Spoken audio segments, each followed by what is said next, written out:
Leo, compassion leading to freedom. Hello everyone, and welcome to this conversation on the saints and working with the feeling aspect.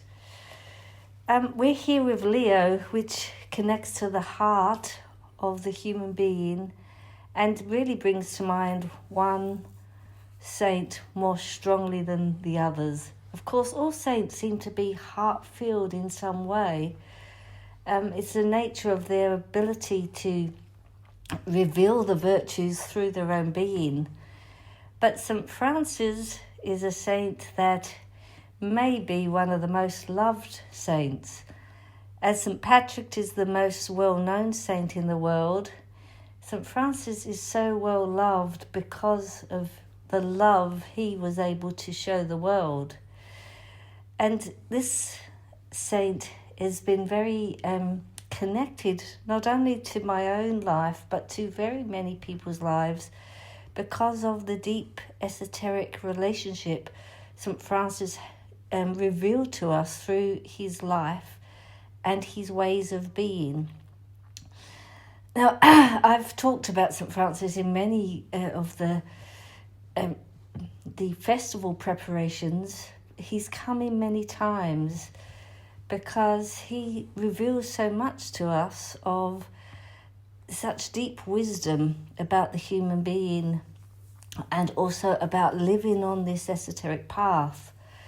One of the stories that immediately comes to mind is when St. Francis was asking the spiritual world, asking God, what do I do now with my time, with this life that's given me?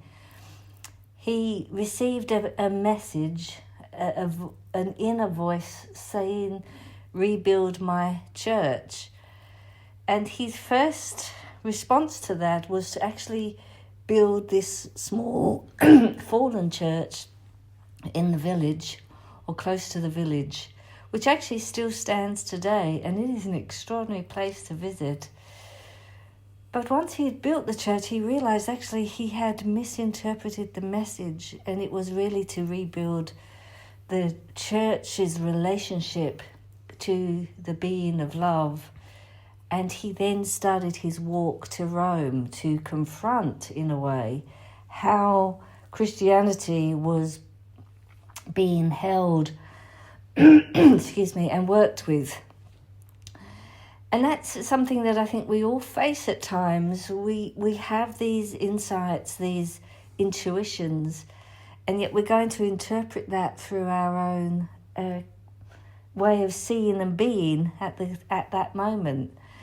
And so I use that example because it's something we all can relate to, that we have a inner knowing of something, and yet we may outwardly not be able to convey that quite as well, because what comes from the spirit and what lives in the material are in a way sometimes different mysteries that we have to make that bridge, we have to make that link.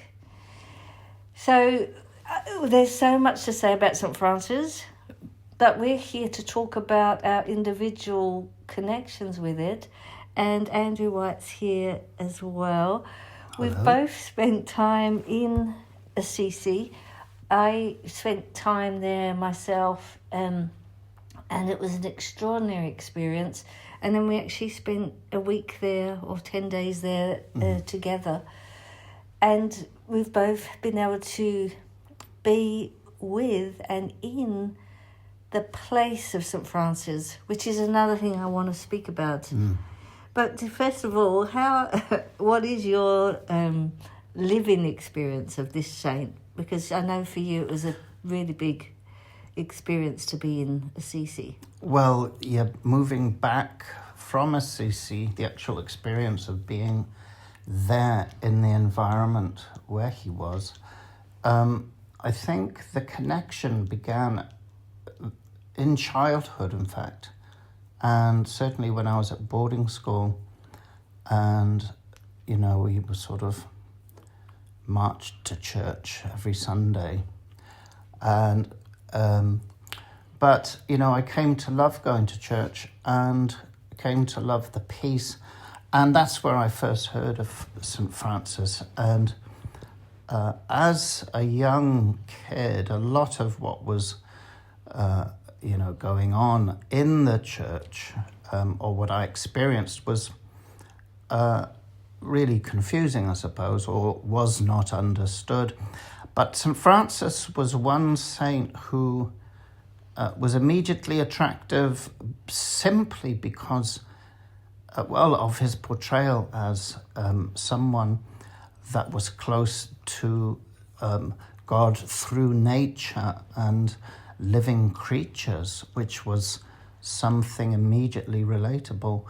And so to me, I felt a real kinship there because I loved nature, and it was in nature where I could feel the presence, not that I could have described it in those days as the presence of God, but I could feel the peace and felt a closeness to something mysterious that I liked, and I could relate to God through knowing that St. Francis, that's how he, or it seemed to me at the time, how he related to God through living the spirit of living animals, nature. So, and then to finally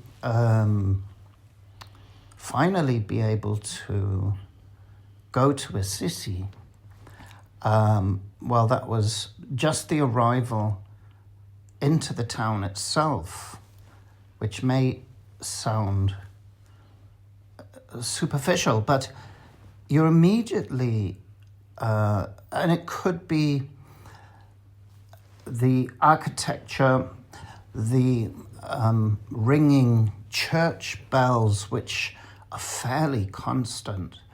The atmosphere just feels charged with that same sense of peace that I used to feel sitting in nature, and to feel that walking through the streets, and certainly knowing that you were walking the same streets that his feet walked and going to the same places was a wonderful experience. But the most powerful experience I felt, or was two in fact, one was at his hermitage. Was just the palpable experience of peace where he used to lay down to sleep. And to me, that was quite remarkable. Yeah, that place where they say he was his favourite place to meditate was somewhere I really wanted to get to. It's further up in the hills away from the village of Assisi, but not that far. But up there, they've now again built another church, but the actual bed of St. Francis where he laid, and also the environment where him and other monks would meditate. And there's a number of monks that are still named there in their different caves where they would bring themselves into that solitude. But because it was his favourite place to meditate, I really felt the call to experience what was there. And it was extraordinarily powerful. And a feeling as though something still lives in the etheric there. And that's one of the things I find interesting, that, saints have walked this earth in many ways, but certain places, and Assisi is one of them, there seems to be a quality. And is that because of everyone, meeting that town, or a vast majority of people go with this spiritual quest and their thoughts are out of that place, and therefore they're affecting the ether of the village? Or is it also because, you know, you're stepping back in time? It's one of the most well-preserved villages of Italy. Medieval villages. Yeah, the most preserved medieval I mean, there's no doubt at all that the town itself, sort of, the beauty and the ancientness of it just is, in a way, spellbinding. It already puts you in a frame of mind.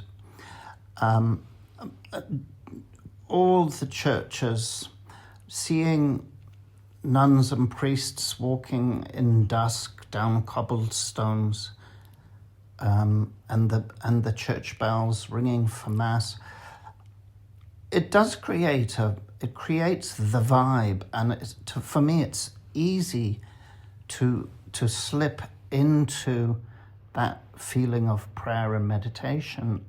And the other place was where the cross that spoke to St. Francis, the church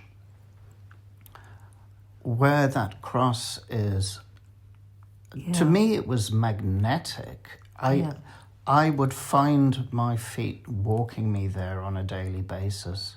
That's true. First sit at the fountain and just look around and imbibe the feeling, and then I really did feel a sense of the sacred as I walked into that space and sat there. I mean it is palpable. And certainly there is a constant flow of people coming and going to be, and it's to, in a way, bathe in the shower of that grace that emanates from that place. Yeah, it's palpable. So the cross, that again is in a church that wasn't there in St. Francis' time, but holds now this important point in his destiny. This destiny point of knowing I need to rebuild my father's church is a real turning point in the life of St. Francis, where he's following now an inner voice. He's no longer looking into the outer world for instructions of how to be or what to do, but he's really walking with this inner call. And, you know, I think once that opens up in someone's life, that becomes a really powerful reality. You can't say to someone the spiritual world does not exist when that awakening, that level of connection is living in the heart of the individual. And you start to see that in St. Francis, where everything he does, even if there's a misinterpretation to those words, everything he does comes from an inner revelation rather than an outer picture. And I think a lot of, I think in his life it's demonstrated that, you know, he had a big struggle with the church itself, with his own revelations, which it's not uncommon for a saint. Well, you know, you kind of get the picture that, you know, if they're not, you know, troubling the church powers that be, then there's probably not much going on there. But, I mean, he certainly as well, as an individual, seemed to have a lot of struggle, and that's through which came his revelation and closeness.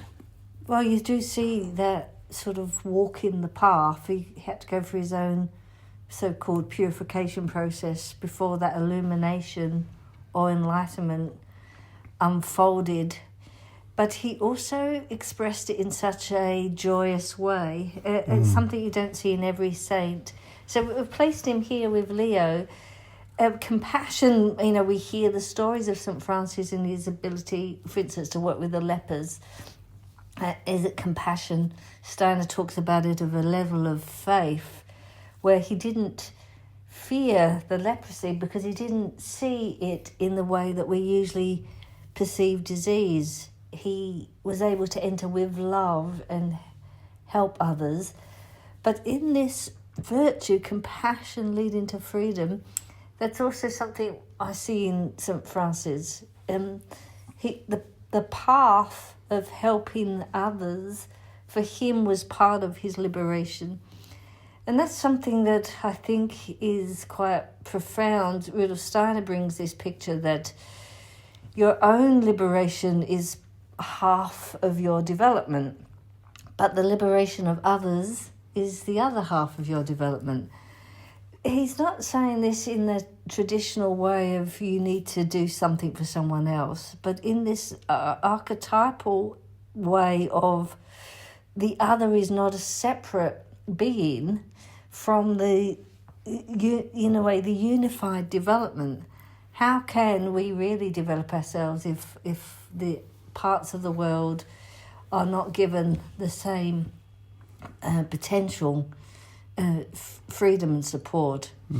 So Sir Francis was able to, really follow that path of compassion to freedom, and the way he lived it was so joyously. It was not out of, in a way that often the way that we see portrayed in some of those Christian pictures of debilitating the self. Although of course he went through his own trials, and particularly with having to leave his family traditions and, in a way, renounce what would have been the life he was being offered through the blood bond, and became a part of this new spiritual community, which was about liberating others rather than power over others. I think actually the blood bond was where the struggle really started, and he used to get into tremendous trouble with his family because of his inner feeling, and was punished dreadfully by his father especially. And we went to that place where he was imprisoned by his father in his house. Do you remember that? That's right, that cell. But I think being so close to, as you're a child growing up and you hear about, the stories of the saints. But when you go and you can see the bed he slept on, when you can see the jail in which he was imprisoned, see his house where he lived as a child, walk the streets, breathe the same air, then there's a new reality to the story. Becomes more than a story. It becomes, in a way, a sort of your own personal revelation, and which for me just brings you closer on an inner level to that place that I call that place of sacredness within, that it's easily felt, I think, walking those streets. Absolutely. However, we felt that experience with Caranog, Llangrennog, in its own way. Absolutely. And yet there is certainly something there in Assisi, and still there are other saints where we have a heartfelt connection. We may never go to their place or walk the land they walked on, and we're fortunate that we could, but many people may not have that opportunity with St. Francis. But there are many saints that we can connect with where there is such a deep sense of we have something to do with each other, even when we don't get to meet the place of which they've lived or walked. And I found that so interesting. What is that? Again, I come back to that same question. Is it that is there some holding that individuality still has with that land? Or is it actually the people? And my sense is it is both. It's both the people visiting with the reverence and the willingness to kind of meet St. Francis, and the spiritual being of St. Francis that still is available to us. Just because St. Francis no longer walks the earth does not mean, as a spiritual being, he's not still supporting those that seek that support, and even those that don't, but come through the same stream, perhaps of the love of nature, the love of animals, perhaps with that compassion or that love of freedom, which is so essential to the path. Now, Rudolf Steiner said a lot about St. Francis in his journey after the spiritual world and his connection to Buddha and his profound relationship to our human evolution.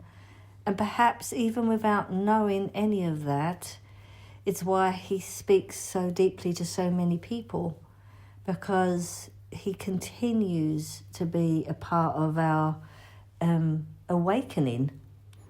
Well, I think that as seekers, seeking, when you move towards a saint with that inquisitiveness and that longing, then I think somehow that you are also led, and that is the relationship. You're developing a relationship on a metaphysical level with that spiritual being, with your desire to know. I just remember this saying, I think it's an old Sufi saying about take one step towards God and he'll take 1,000 steps towards you. And I think it's that when you have that longing in your heart to move and understand, then you're in a way guided on an inner level. Absolutely. And I think that's interesting, because there, in a way, there are those that do what you might call they're kind of window shopping for a spirituality to give something to them, but not really having that call. So I wouldn't necessarily suggest people do saint hopping just to find the experience, just to revel in it. But as you say, to come from a genuine, what calls you? And if it calls you, then going to that place may be a real deepening. I know before I went to Assisi, I had this extraordinary night experience. And I knew it was connected to going to that place. And, I wasn't so certain why there and what was essential to go to the place. But in this case, going to the place was really significant. But in other relationships to saints, the place has not been the most important thing, but perhaps it is the virtue or the quality that has really been what's been drawing me. I think that the place itself is the physical place. It's important, but I think what's more important is the desire in going there to understand. Yeah. And the act of doing that, sort of creates in a way a process or in a way a dialogue perhaps with the saint or with the spiritual world. And so in that respect, I think it's very important. I think that's why people do pilgrimages, isn't it? Absolutely. It's not about what happens when you get where you're going. The pilgrimage is all the way there. Absolutely. It's what's happening in your inner world because you've made that decision to go. Yes. And it's an extraordinary thing how the inner reverence towards something can change what it is. Mm-hmm. And so I think, as you said, on the pilgrimage, it's the whole inner process begins way before we get to where we're going. Absolutely. So you've got a piece of music that you've brought into being through your relationship to St. Francis. I do. And we're going to listen to this now just to help us with this feeling, experiencing. And for those of you that are going to choose this virtue to work with in the month, then we'll step into the exercise afterwards. Anything else you wanted to say about St. Francis? Because we could talk the day on St. Francis, but... Oh, just that I'd have to recommend to anybody, seriously, that, if they had a feeling for St. Francis to go to Assisi. I mean, really, I found it remarkable. Yeah, I think that's an interesting thing that, if we have a call, if we have the call, then it's really important to follow that through. Not as a saint tourist, but because something very deep calls us. Comes a man, comes a man, comes a man to set you free.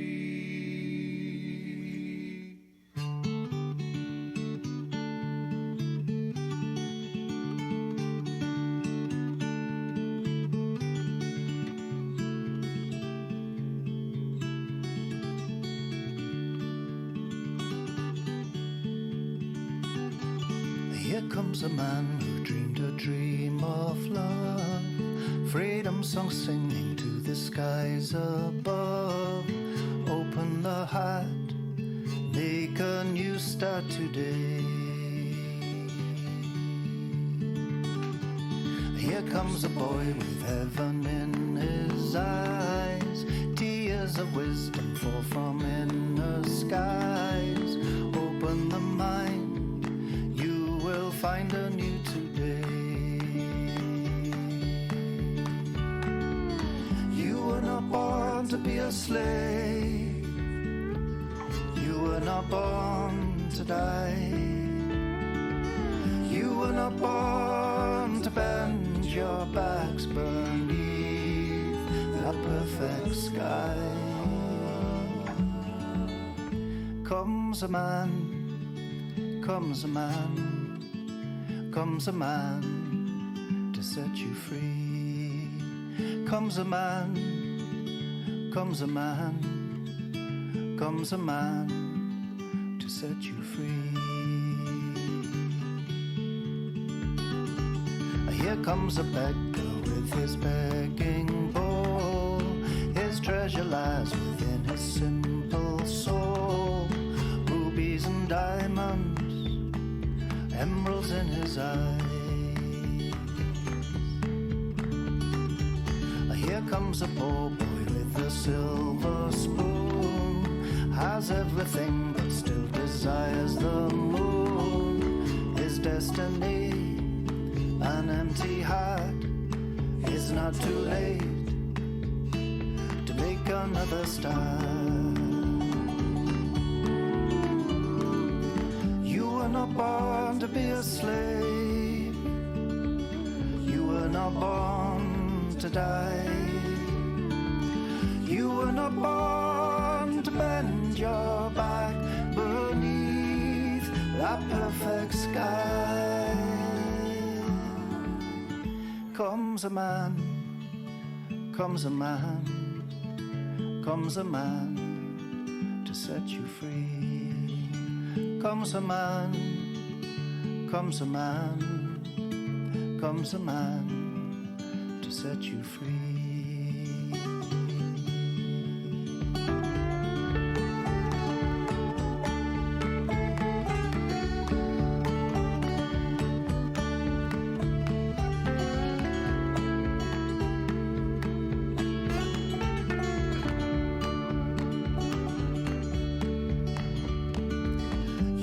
not born to be a slave.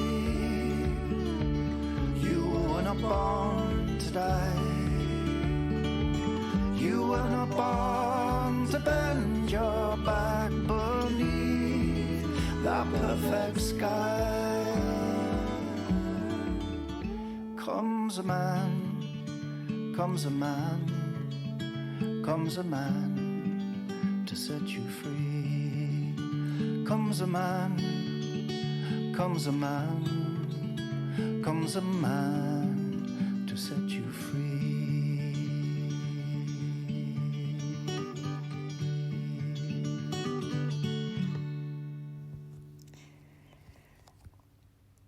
For some of you, the song may have been a distraction compared to the music, and for others to help find a quality. But because this song, Comes a Man, was written in the light of St. Francis, we decided to add it, and hopefully for some that has been useful. But like with all the music, it's to help develop the experience and to connect us with that experiencing quality in ourselves. So we now drop what we've heard and we go to the heart and to build in the experiencing. So you're going to feel it and allow it to sort of enter you as deeply as possible.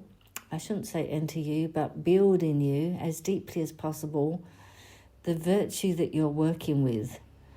And from that heart space, the virtue will then stream into your hands, stream into your feet, stream up above to the head, this internal five-pointed star, so that this feeling, virtue, this capacity that's already in you might work more strongly out into the world.